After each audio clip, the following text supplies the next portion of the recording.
All right, we're back again. Today we're going to be going over 4 principles for a bulletproof lower body. Obviously, these aren't the only principles, but these are 4 principles that I wish I knew years ago. So now I'm telling you, you're welcome. So why are you going to listen to me? Just some kid, 22 years old. Why are you going to listen to me? Do I have an experience? Well, clearly, I've had, as you can see right here, I've had every kind of knee problem you can think of. First, I snapped my kneecap in half. had put had 2 screws put into it. Those screws were coming out after the surgery. Had bad physio, didn't do the right training, all this kind of stuff. My muscle atrophied a lot, as you can see in this. Then the screws coming out my knee and damaging all the stuff inside my knee. So cartilage damage, ligament damage. I remember my ACL snapping into place. Ooh, what a horrible feeling. Um, Tendonitis in my patella, quad, and hamstring. So I've come. I have come a long way, and a lot of what I'm going to share today is stuff that I wish I knew, and it would have made my journey 100 times easier. But yeah, as you can see, like now I'm playing football and I'm more athletic than ever. My quads used to look like this. No, this was actually like 6 months ago. So actually now they're a bit more whammo than that. And also I learned from the best. Knees over toes guy, 2.3 million followers on Instagram. Keegan as well. Obviously I learned from Charles Poliquin because that's who Ben got all his stuff from. So yeah, that's why you should listen to me. And today we've got 4 principles. So first is to build from the ground up. Second is to train extension and flexion equally. Third is short range to heal and long range to bulletproof. Fourth is getting strong in knees over toes position. And if you've been following Ben for a while, if you've done a deep dive into his YouTube videos, into my Instagram reels, stuff like that, you would have heard of a lot of these stuff, but I'm just going to go into a bit more detail and explain what you should be doing and why you should be doing it. First, we build from the ground up. And why? Well, it's the first point of contact with the ground, and especially in sports like football, we're using our feet. Everything we do is from the ground up. We're playing, we're running, we're sprinting. Everything happens in the feet, in the ankles, and then moves that way out the body. So we want to train in that direction as well. Most traditional training focuses on the other way. So I don't know about you guys, but personally, I got taught Bulgarian split squats, half squats, trap bar deadlifts. I got calf raises sometimes I got taught, but most of it was powering up upper legs and powering up my hips, getting strong lower back and stuff like that. And we kind of want to balance it out. I'm not saying don't train the hips, not don't train the bigger muscles, all this kind of stuff. I'm just saying build the other way so that when we are producing all this force from our hips and stuff, we can actually absorb it as it says here. So this was what caused my issues. I had a decent amount of power in the hips, not an amazing amount, but I had even less in my knees and my ankles. So I was getting knee injuries, I was getting ankle injuries, and I'd play through that. And you're always thinking of produce force, get faster, get stronger, get all this stuff. And we're not ever thinking about how much force can we absorb and this kind of stuff. So these are the biggest things that you want to be doing. Um, Lower leg stuff. So tib raises for the muscle in front of our shin. Ben Patrick obviously made these popular, and you're probably seeing them everywhere now. But if you haven't started doing them, start doing them. And then both kinds of calf raises. So here we've got straight leg calf raise, FHL calf raise, but also we want to be doing a bent knee calf raise. I haven't put that in. Also, I would recommend training barefoot sometimes, as you can see here. Slant ball calf stretch, opening up the back of the calf, but also training barefoot. And here as well, plantar fascia stretch, opening, getting stronger through the big toe. It's going to lead to a lot more athleticism, higher jumpings, faster sprint speed, healthier feet, healthier ankles, all around better stuff. But opening up that plantar fascia, build foot health, build ankle health, and then go knee health, hip health. But yeah, that's building from the ground up.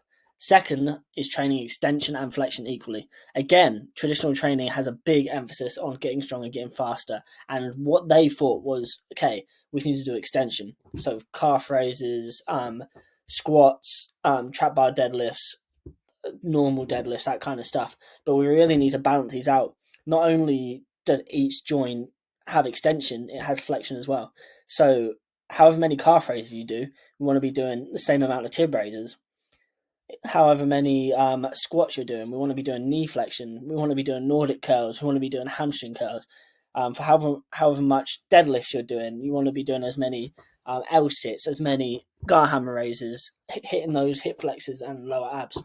So these are the three things you need to do. Train triple flexion to balance it out. So tib raises, we're balancing out the calf raises.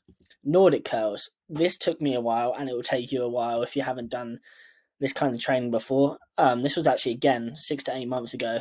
Now I'm banging out like 10 reps. Elite. And then guard hammer raises here. Obviously, you have a lot of options when it comes to these exercises as well. Like, you can do lion hamstring curls for this, you can do a tib bar for this, you can do L sits for this if you have no equipment whatsoever, or you can go on to even have a measurable standard with like reverse squats, if you've seen those at all, where you attach your feet to a cable and then you're pulling your knees up like this, like in the guard hammer raise, but you're lying down and stuff, and you can actually measure how much weight you're lifting. But yeah, those are all your options for that. Start training triple flexion. Oh, that one. So short range and long range is an amazing concept. It first got introduced to me by Keegan. Ben took it. I mean, not he hasn't taken it. He also knew this. I think Keegan's just gone more into depth in it. If you look at all of Ben's programs, they are kind of. I mean, every single one has like sled at the start, which is a short range exercise, getting that blood flow into the area. You've got to think about. I said this in my last video as well. Whoever watched that, tendons are kind of like. Think about it like metal. We do short range work at the start of the workout to try and get it heated up and get it malleable so it can bend easier into place. If you heat up metal loads and loads and loads, it's going to bend into place easier. Whereas if it was cold, it wouldn't bend, it would just snap. So that's kind of like tendons, kind of like ligaments, that kind of stuff. So yeah, the short range is for healing. What our body wants to do is get blood, get heat, get all this stuff to the area. So you might have had it where your knees swelled up. And that's basically the body saying, okay, there's something wrong here. Let's try and fix it with all this shit, with heat, with liquid, with stuff in that area, so that we can get it going and get it healing. Which is why rice is shit, because ice actually, yeah, okay, it stops swelling, it stops inflammation, but we actually want that inflammation. We want the movement. We want the healing to happen. Ice, the guy that made rice actually came out and said, okay, no, I was actually wrong. It can actually slow down the healing, which is pretty common sense now that you think about it and you've been taught it. But obviously, when you're taught something one way for as long as you can, like I remember in GCSE PE and A level and stuff like that, I was getting taught, yeah, rest, ice, compression, elevation. Now my method is the opposite. Move as much as you can, pain-free, and that will help the healing. So yeah, this is two ways you can think about short range and long range. Is the best way I like to think about it. So you've got like the sled versus ATG split squat. I will not play this because it's got music again. Actually, I will pause it and then I'll do it. 1 second. Go. So you see here how there's no stretch on the muscle whatsoever when it's contracting. It's just those short range of motion. And then when you go into a long range exercise, well, this is more like mid to long, not really long. If you think about sissy squat, that's really long because you've got stretch on the quad in the bottom position, but still here you've got the stretch through the quad. Obviously it's long range for the back hip flexor as well, and this can also be thought about in this way as well with the hamstring curl. So at the top of the movement there is pressure, there's tension. That's the most tension. It's the hardest in the shortened position where the muscle is shortened, whereas in something like a Nordic curl there's no tension when it's shortened up here, but when you get to the bottom, that's where the tension kicks in, and that's when it's the long range. It's in the end of the position. So those are two ways you can think about it. It's when the muscle is stretched, and also what position is the hardest for the muscle. And short range is for the healing stuff, and then long range is for the bulletproofing over time and actually restructuring, remolding your tissues. So yeah, you want to start with the sled, you want to start with step ups and all this stuff. You still want to do ATG split squats in the start, but you just want to do them at a really regressed level where there's no pain. And then really, really get strong in this kind of stuff, and that will lead to you being able to do more in here. So yeah, that's that. And then train knees over toes. Obviously, knees over toes guy is my mentor, and for years and years and years I was told this, which is why my squat was so shit and I didn't actually want to squat, because I was told hips back, keep your knees behind your toes, that kind of stuff. And look where it got me, 5 years out of the sport. So it was found that there's more pressure in the knee when it goes over the toe. People took that as a bad thing, but realistically it's not a bad thing. when you try and keep your knees behind your toes in the squat like that, there's more pressure on your hips. So what's worse? Do you know what I mean? You've got to get strong in the position. And when you have more knee over toe, the more connective tissue you're actually recruiting and actually using. Charles Poliquin had a quote, which is the further your knee can go over your toe and the stronger you are in this position, the more bulletproof you're going to be. I don't think that's the exact quote, but that's pretty much the premise of it. And it's just mean like if you're strong in these positions and you can handle them, you're going to be more bulletproof. So this happens all the time in sport. We're going to go through this clip of Messi here, and I'm going to keep pausing it, and I guarantee pretty much in every clip, there might be a few that there's not, but pretty much every clip there's going to be knees over toes. So we'll have a look at this here when you start jumping it. So, you can't see that one, but look, knees over toe, knees over toe. That's knees behind toe, but this back leg, knees over toe. Kind of iffy. Knees over toe there, kind of not there.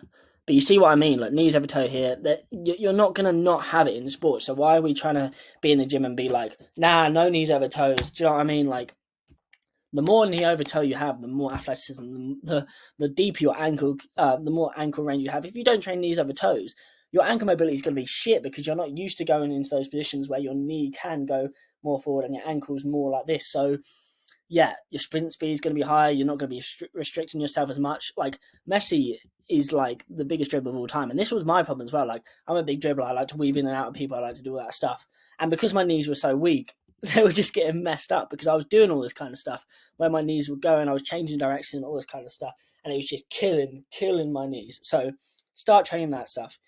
Poliquin step ups for short range, mid range, HG squats, all the way full depth, slant squat, and then long range HG split squats and sissy squats. Obviously, progress these pain free and don't do anything your knee can't handle to begin with.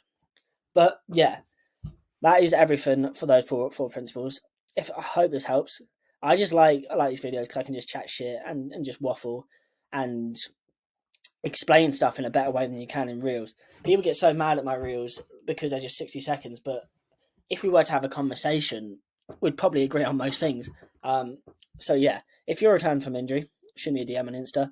That's probably where most of you have come from anyway. But I'm most active on Instagram, so I'll probably answer pretty much every message. If I don't, shoot me another one and I will get to it. I have other trainings on my YouTube to help. I have one going through my case, myself, my study, and then 4 things that got me out of knee pain. Similar to this, where these are 4 principles, but those are the ones I actually used and are direct steps for knee pain. And then I have ACL progression, I have ankle progression, but I'm just going to keep making these because I'm having a great time. So yeah, comment anything else you'd like to see. I'm probably what I'm going to do is just what I talk about in my reels, explain them more in here because if people want to go deeper, if people find the reels interesting, it's like, okay, that reel was interesting, piqued your interest. Here's the full explanation. Here's the full video. Go deeper on it, mate. But yeah, thanks for watching. See you next time.